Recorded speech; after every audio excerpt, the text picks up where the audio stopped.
নমস্কার। মানব অসভ্যতার গ্লানিময় অধ্যায়ের এক নগ্ন রূপকে তুলে ধরার জন্য আমার এক ক্ষুদ্রতম প্রয়াস। বিচারের বাণী সগৌরবে উচ্চস্বরে হাসে। আমরা জানি বিচার ব্যবস্থা বলতে আইনগত বিচার ব্যবস্থা, কিন্তু আইনগত বিচার ব্যবস্থায় যে সমস্ত বিচারকরা বিচার করেন তাদেরও সঠিক বিচার সম্ভবপর হয় আরেকটি বিচার ব্যবস্থায়। আমার মতে সেটি হলো আধ্যাত্মিক বিচার ব্যবস্থা।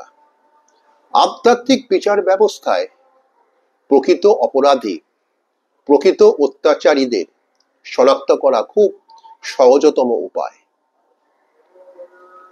সীমাহীন যন্ত্রণা, সীমাহীন অত্যাচার, ক্রন্দন আকাশে বাতাসে মিশ্রিত হয়ে এক সাউন্ড ভাইব্রেশন তৈরি হয়, যেটি আমি পূর্ববর্তী ভিডিওতে বলেছি। Sound vibration is very dangerous, কারণ it is guided by spiritualism, অর্থাৎ আধ্যাত্মিকতা। এই স্পিরিচুয়ালিজম থেকে কোনো প্রকৃত অপরাধী বা অত্যাচারী মুক্তি পেতে পারে না। উদাহরণস্বরূপ তাদের উপহার হলো বজ্রাঘাতে মৃত্যু, সর্পাঘাতে মৃত্যু। আজ একবিংশ শতাব্দীতে আমরা দেখতে পাই প্রতিনিয়ত অনেক অত্যাচার, অপরাধীর সংখ্যা প্রত্যেক মুহূর্তে বৃদ্ধি পাচ্ছে, কিন্তু এই স্পিরিচুয়ালিজম ছাড়া তাদের বিচার সঠিকভাবে সম্ভবপর হয় না।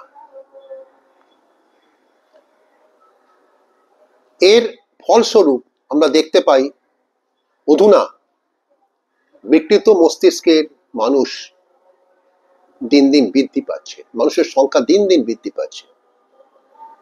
প্রচুর অন্যায়, প্রচুর অবিচার, তার উপহার তো কিছু আছে। নিস্তার নেই, পালাবার কোনো উপায় নেই, আগুন আছেই। ওই অগ্নিকুণ্ড অর্থাৎ রে অফ স্পিরিচুয়ালিজম, যেটা অনেক ক্রন্দনের, হাহাকারের সম্মিলিত রূপ, তা থেকে মুক্তি নেই, নিস্তার নেই। আজ এই পর্যন্তই। আমার একটা কথাই, বিচার সঠিকভাবে হলে আধ্যাত্মিকতা বজায় থাকবে, ঈশ্বর আছেন, থাকবেন। আমরা সুন্দরতম পৃথিবীকে আহ্বান করতে পারবো, তবেই সূর্য চন্দ্র স্বমহিমায় আমাদের সামনে উদ্ভাসিত হবে। নমস্কার। Please subscribe my channel Sigma Teaching Bamashis Mukherjee. নমস্কার।